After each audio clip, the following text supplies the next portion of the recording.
Ya está con nosotros la especialista en temas internacionales del diario Ámbito Financiero, que es María Emilia Rebollo, y nos va a acompañar para conversar. ¿Cómo te va, María Emilia? ¿Cómo estás? Muy bien. ¿Bien? Gusto verte. Bueno. Nos va a acompañar a charlar con Rakan y a seguir repasando todo este tema de lo que veníamos hablando y del drama que viven los refugiados en Siria, y contado en primera persona, porque Rakan vino de Siria, hace un año y medio que está en la República Argentina. Y fíjense ustedes también esta cosa, ¿no?, de cómo uno ahí advierte la diferencia que existe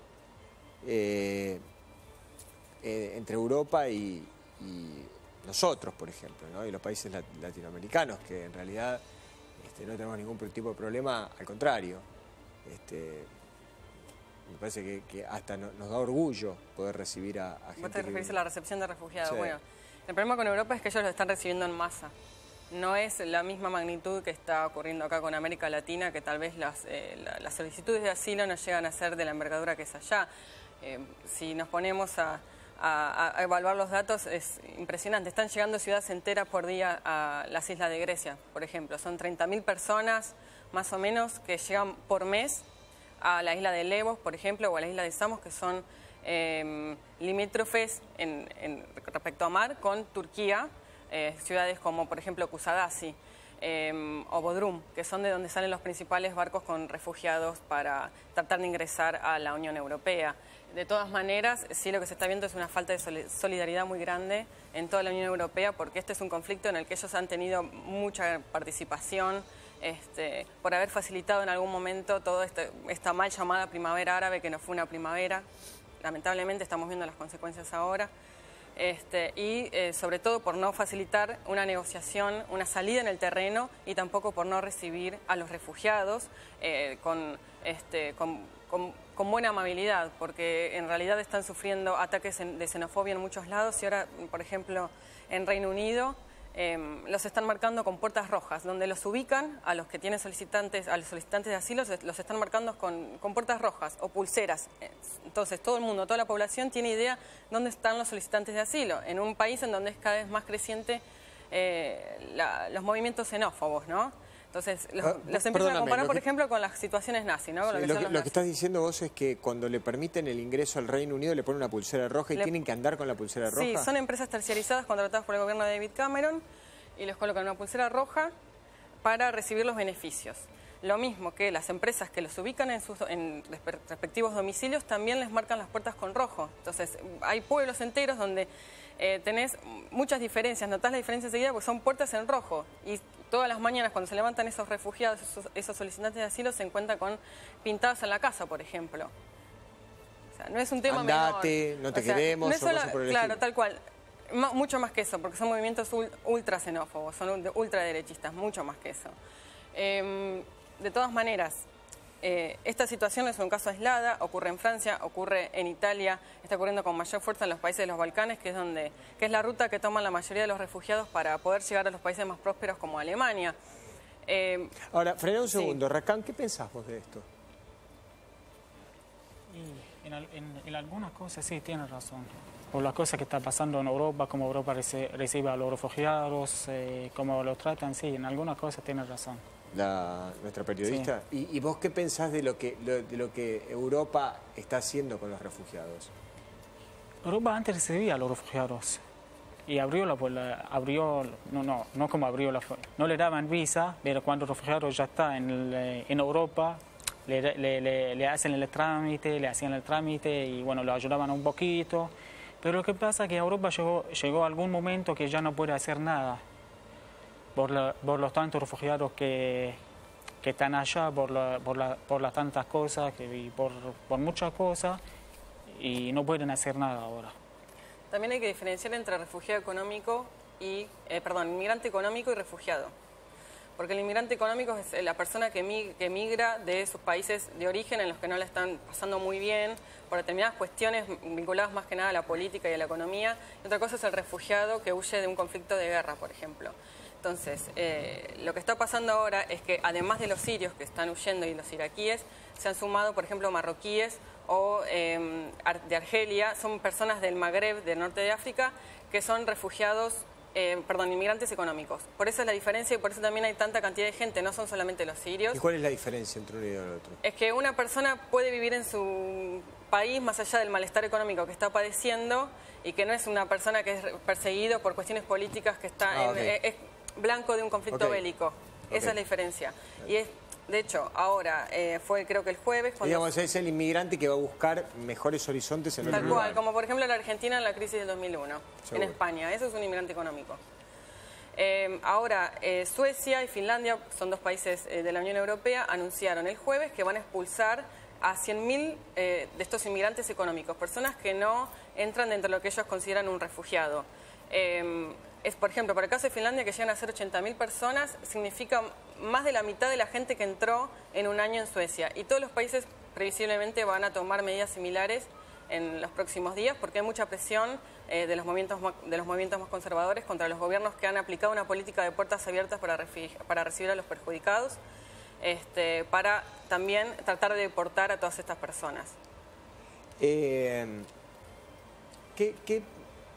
le preguntarías a Rakán vos respecto de lo que tiene que ver con, digamos, con la realidad de Siria? Porque yo entiendo el conocimiento que vos tenés, que es un conocimiento mucho más fino que el que podemos llegar a tener nosotros. Pero está claro que una cosa es el conocimiento que uno tiene y otra cosa es el empírico. Es decir, una cosa es cuando vos estás en el lugar y lo vivís todos los días, ¿no? ¿A vos qué duda te asalta respecto de todo lo que está pasando en Siria? Bueno, justamente en el corte nosotros estábamos hablando porque acá se habla mucho de lo que es la amenaza del Estado Islámico, ¿no? De lo brutal que es el Estado Islámico, de cómo supuestamente ataca a pueblos y degolla personas, y nunca se habla a veces de la brutalidad del régimen de Bashar al-Assad, que en algún momento estaba cubierto por las grandes potencias y tal vez no se llegaba a conocer tanto. Yo lo que quisiera saber, él me contaba que él es musulmán sunita, que es la mayoría de los musulmanes por general en Siria, y al-Assad es musulmán chiita, ¿sí? Alawita, ¿sí? Es una minoría de los chiitas. Entonces a mí me gustaría saber cómo era la vida para los sunitas en un país gobernado por una minoría chiita, si tenía algún tipo de persecución y cómo sufrían esa dictadura. ¿Qué decir políticamente? Políticamente y y económicamente en el día a día. Bueno, económicamente la gente antes... La gente que vivían económicamente bien son la gente que trabajaban en el exterior de Siria y que venían a Siria a pasar el verano en Siria. Bueno, entonces traían la plata de allá y para que puedan pasar un mes o 2 meses en Siria. Y políticamente nadie, ni la gente que vivía bien, tampoco la gente que vivía mal económicamente, ninguno de las dos podían hablar, o pueden hasta el momento, nadie puede hablar en política contra el gobierno. Porque una vez hablas en política contra ellos, te mandan gente a buscar y a meterte en la cárcel. Sí. Pero no tenían ningún tipo de problemas, por ejemplo, para desarrollarse económicamente, o por lo menos económicamente. No tenían ningún tipo de problema. Y a mucha gente le faltaba muchas cosas. Sí. Porque no tenían buen trabajo, no tenían casa, tenían que alquiler, le faltaba a mucha gente muchas cosas. Pero yo no sé si te interpreto la pregunta, me parece que, digamos, lo que Emilia te preguntaba tiene que ver también con esta cuestión de ser de una religión o ser de otra, claro, y cuál es el estatus que uno tiene en Siria respecto a qué religión pertenezca. Sí, claro. Ahora sí. En realidad el régimen hasta el momento prefiere a la gente de su religión o de su sector más a la gente de la otra religión. Tal cual. A los chiitas, digamos. Claro, los chiitas, a los alawitas. A los alawitas. Es una minoría dentro del chiismo, que es mucho más... ¿Y qué pasa con la gente de la otra religión, digamos? Vivían, no como no vivían, sí vivían, pero no podían criticar a ellos, a los políticos en el gobierno. Okay. Y ahora vos, ¿cuál crees que es la solución para este conflicto? Porque hay muchos participantes dentro de Siria, de tener la comunidad internacional. No, antes que nada, antes de hacer nada, tienen que sacarle al gobierno, tienen que sacarle al régimen. Y después pueden hacer muchas cosas, pero ahora en este momento, como está el gobierno y los que están los ISIS, como están los dos, están matando al pueblo y no pueden hacer nada. Antes que nada tienen que sacarle al gobierno y después pueden hacer muchas cosas. ¿Hay algún líder rebelde que sea conocido entre todos y que tenga una popularidad como para facilitar una transición? Por ejemplo. Si hay algún líder, ¿conocen algún líder además de Assad que sea de la oposición, entre los rebeldes? Sí, hay mucha gente de la oposición que está ahora afuera en Siria, no puede entrar a Siria ni se anima a entrar a Siria. Sí, hay mucha gente. Somos 24 millones de personas. Claro, yo te pregunto si tiene popularidad, algún líder conocido entre la gente sí. que pueda, o sea, por ejemplo... Muaz al-Khatib. Muaz al-Khatib es una persona, ingeniero, es muy bueno, lleva bien con todos, con los alawitas, con los sunnitas, como la mayoría de la gente. La mayoría de la gente siria no tiene problema con la gente de la otra religión. El que hizo este problema es el régimen. Por ejemplo... el régimen inventó una división donde no existía. Eso, pero nosotros somos en Siria, somos musulmanes, cristianos, y de todos, y nunca hubo problema. Había judíos, de hecho. Y judíos. Hace poco, hace 3 o 4 meses, se retiró los últimos pobladores judíos de Alepo. De Alepo. Mucho se habló durante todo este tiempo de los niños y de las niñas. Y hubo como una utilización también respecto de este tema. Se habló mucho del Estado Islámico y de que secuestraban además a niñas fundamentalmente. ¿Cómo funciona esto? ¿Cómo es realmente lo que pasa dentro de Siria? Quería decir cómo hacen a los niños y eso pasa en toda Siria, en toda la zona que está controlada por el régimen o por ISIS. Obligan a los niños que trabajen, obligan a los niños que hagan cosas que no tienen que hacer y obligan a los niños que agarren armas. Sí, se sabe bastante supuestamente de los niños soldados que son capturados por el Estado Islámico. Más que nada son propagandas que han circulado por las redes sociales de niños soldados que disparan armas o ejecutan a los que ellos consideran traidores. ¿Pero esto es real? Sí, sobre todo en las mujeres. Las mujeres, de hecho hay un manual para tratar a las mujeres, a las esclavas sexuales, que se conoció hace más o menos 2 o 3 meses, en el que habla precisamente de eso, de cómo se tiene que tratar una mujer, porque los hombres pueden tener a varias esclavas mujeres que no las pueden compartir con otros compañeros, y básicamente es eso. Pero respecto a las niñas, me parece que el problema está más en Europa ahora. Hoy la Europol sacó un informe, la Europol es la policía europea, sacó un informe sobre que 10.000 niños que llegaron como refugiados sin padres a la Unión Europea están perdidos, o sea que fueron capturados por red de trata de personas. La están pasando peor en Occidente, supuestamente donde tendrían que estar salvándolos, que en Siria e Irak. ¿Sabías esto, Rakán, vos? No, la verdad que no, es la primera vez. Es de hoy, esto es de hoy.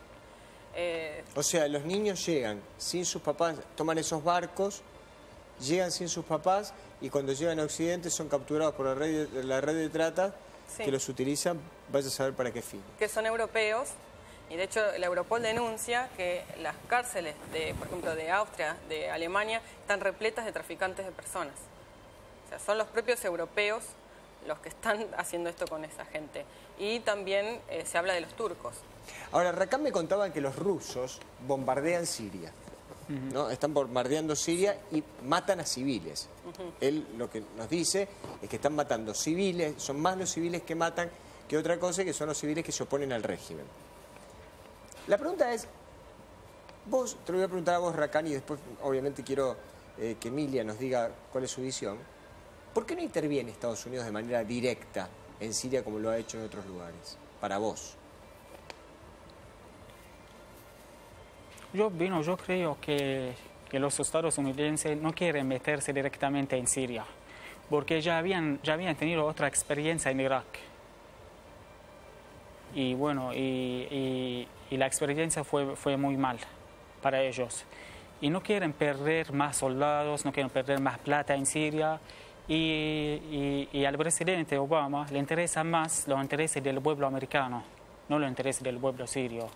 Obviamente que tienen interés en Siria, no vamos a decir que no tienen, sí tienen. Pero yo creo que, que ellos sí pueden obligarle al gobierno, al régimen o al presidente, pueden obligarle que se vaya. Pero nadie sabe por qué. Y cada vez salen a decir, bueno, lo vamos a sacar, lo vamos a hacer tal cosa, vamos a hacer tal cosa, pero nunca hacen nada. Pero los rusos cuando se metieron en Siria, ellos tenían un plan preparado. Ellos quieren que le muestren a la otra gente, a la gente afuera, que el gobierno sirio no está matando al pueblo, a los civiles, está matando a los terroristas. Pero si vamos a fijarnos dónde están bombardeando los rusos, están bombardeando a los civiles. Están matando más o menos, ponele a 30 personas por día contra una persona de los ISIS. Y ellos saben dónde están los civiles y dónde están los ISIS. Bien. María Emilia, para hacernos una síntesis de todo esto. Bueno, Estados Unidos sí está bombardeando Siria e Irak, conjuntamente con varios países de la Unión Europea y de la Liga Árabe, liderados por Arabia Saudita. Es una coalición internacional que está ya, creo, bombardeando desde hace más o menos un año, Siria en agosto del año pasado, pero en cuanto a lo político, Obama obviamente que no quiere pagar las consecuencias, como él lo explicaba muy bien, de lo que dejó el bombardeo de Irak, la guerra en Irak. Y por otra parte también está un antecedente mucho más reciente que es Libia. Libia corrieron a Muammar al-Gaddafi, que era un dictador también que estaba hace muchos años, hace por lo menos 40 años, y quedó hecho un desastre el país después de una participación internacional muy grande. En este momento nadie quiere pagar esas consecuencias. Pero pero Libia está ahora menos mal que Siria, mucho menos mal. Sí, es otra cosa, es otra cosa, pero era uno de los países tal vez más estables de lo que era el mundo árabe. En cambio Siria, nadie se atreve mucho a ver qué consecuencias puede llegar a pasar con el derrocamiento de Al-Assad. Y por otra parte también... Egipto más o menos terminó igual. Egipto terminó igual, no, pero está peor Libia que Egipto. Sí, sí. Porque Egipto retomó la dictadura al poder, o sea, lo que era Mubarak, ahora que fue corrido al poder, tomó al Sisi, que era uno de sus principales generales. Uno de los militares. Claro. Y después, respecto a Siria, hay que también aclarar que más allá de que están estos dos bandos, por un lado de Rusia, que bombardea a favor de Al-Assad, y por el otro lado de Estados Unidos con la Liga Árabe, hoy en día varios de los países que bombardean junto con Estados Unidos también lo bombardean con Rusia. Está muy difuminado el escenario, está muy gris. Ya no se sabe bien para qué lado corre cada de las principales potencias, porque Rusia comenzó a bombardear junto con Francia después de los atentados en París, y Francia también ayudaba a Estados Unidos.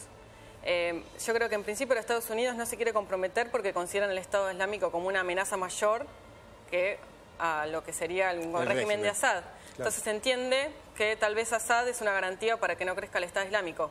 Es una opinión, ¿no? Porque él piensa distinto.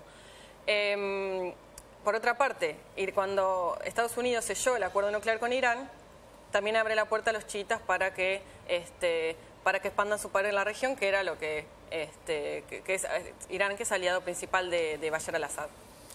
Bueno, es una situación, como todos ustedes pueden ver, realmente muy pero muy compleja, y nos llevaría muchísimo tiempo seguir conversando. Espero que Rakan en algún momento vuelva. Yo en lo personal como argentino me siento complacido de que él esté en la República Argentina y que esté con nosotros, digamos, nosotros abrigándolo como podamos, porque ha dejado su familia allá. Así que en lo personal, y yo creo que es lo que siente muchísima gente, sos bienvenido, vos y cualquiera de tus compatriotas que vengan a la Argentina. Gracias. Buen fin de semana. Gracias. A los dos. Gracias. Gracias por venir.